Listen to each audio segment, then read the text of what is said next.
Hi, welcome to my channel. Today I will be creating 3 amazing DIYs that are science-inspired using Dollar Tree items. I also want to thank today's sponsor, Skillshare.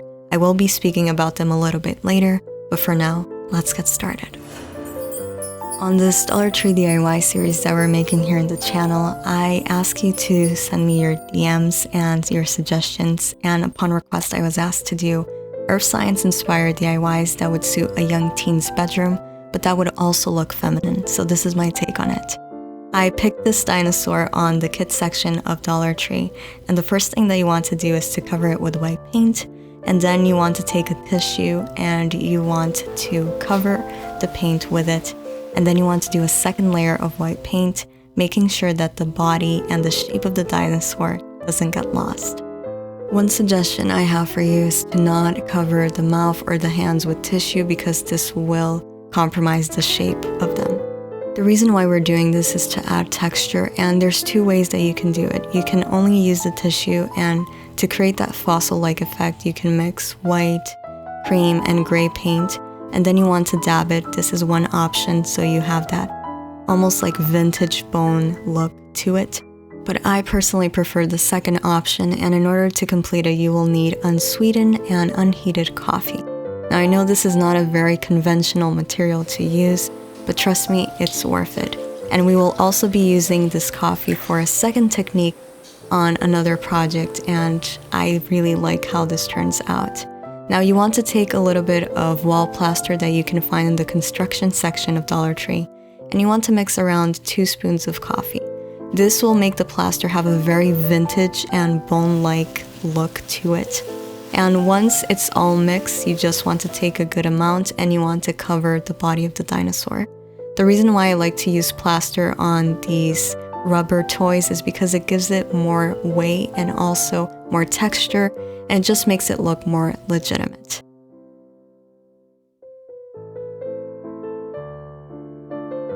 While that is drying, we can move on to the next step. You want to grab one of these paintbrushes that they have and you want to extract the head, and you want to cut it with a heated knife around the middle point of it. We will be using the stick for the base of the dinosaur statue. Once that's done, you want to take the statue and you want to drill a hole right on the bottom and in the middle of it. Moving on to the next step, I selected one of these wood cubes that they're carrying on the craft section, and the first thing that I did was to stain it with the stain that I've been using a lot lately. I will link it down below in case you're interested. Once stained, you want to mark the center and you want to drill a hole on the center so your statue has a point of support. I didn't show this on the video, but I ended up gluing the stick to the aperture that we created on the statue.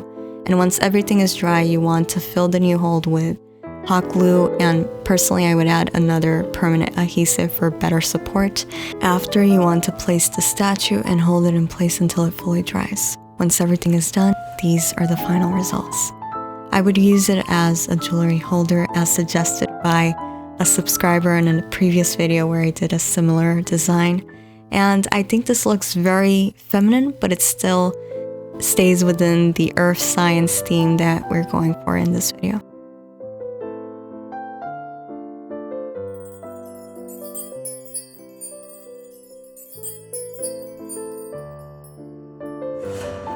Moving on to the second project, I was also requested to create some sort of wall art or a shelf decor that could also be used as wall art. And the first thing that you want is to grab one of these reading lights. And the first thing that I did was to spray paint it with matte black. Now I do not know if they carry this already in black. If they do, you do not need to complete the step.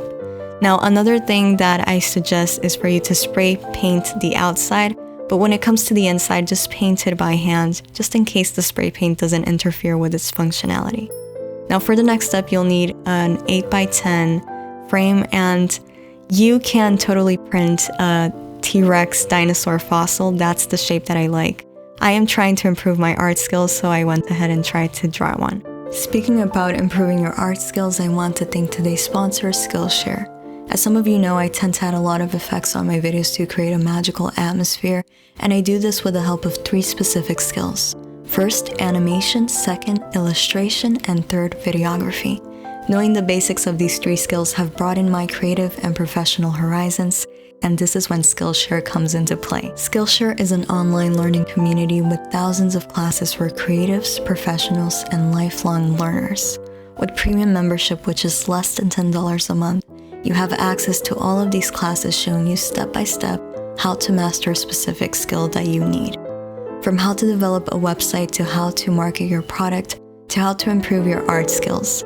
They even have workout classes that will guide you step by step on how to achieve your goals. I personally have been enjoying Vashti Harrison illustrating in Procreate class. She has a very magical sense of art that I absolutely love. Because Skillshare is sponsoring this video, the first 1,000 people to use the link in my description will get a free trial of Skillshare Premium membership. Now more than ever with this newly found downtime, I encourage you to invest in yourself. Remember, knowledge is power, and Skillshare is there helping you every step of the way. The links are available down below. I used the same coffee from before, and I stained the paper to have a vintage look.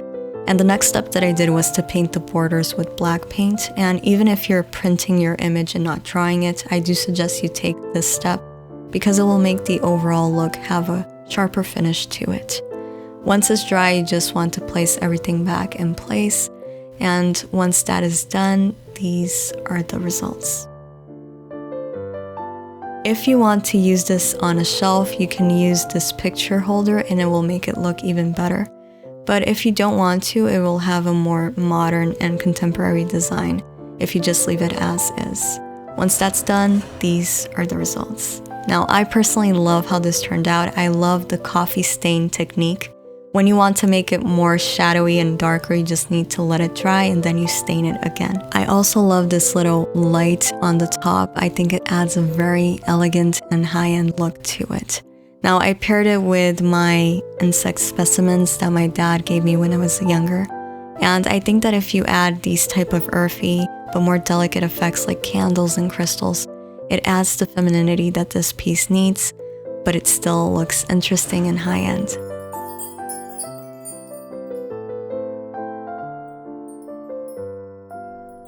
Moving on to the third project, we once again will be using these picture frames. The size of this one is 8 by 10. And the first thing that you want to do is to extract the sample picture and you want to paint its back with black.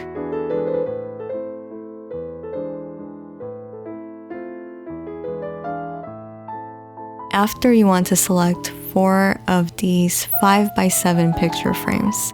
And the first thing that you want to do is to extract the back of them. You want to extract the back of only 3 of them, and the 4th one you want to once again take the sample picture and paint its back black as well. Once they're dry, you want to place them back to their frames and you want to close them. Make sure to clean the glass so it's spotless. For the remaining frames, the next step that you want to take is to extract the glass, and then you want to use a very strong adhesive on the borders so you can place the glass once again.